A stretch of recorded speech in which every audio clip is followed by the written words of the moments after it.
Inclusión e innovación son los valores que rigen tras los muros del IES Ramón y Cajal de Zaragoza. 3 pilares que han marcado la metamorfosis que durante los últimos años ha vivido el centro.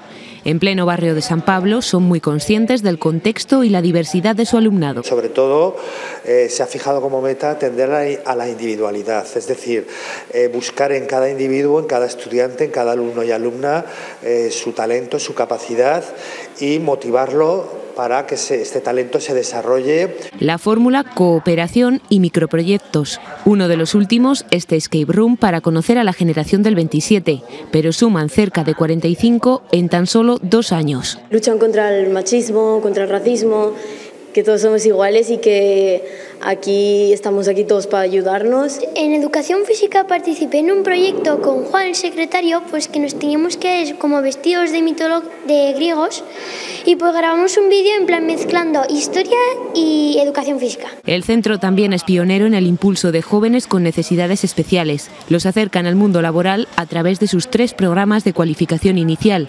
agrojardinería, fabricación y lavandería y arreglos.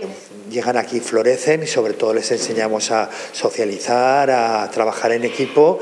Acaban los 2 años haciendo una práctica en una empresa donde muchas veces son contratados. Con el premio Escuela del Año 2021, el IES Ramón y Cajal de Zaragoza ya forma parte de la élite educativa, un reconocimiento para seguir fomentando un marco de convivencia único.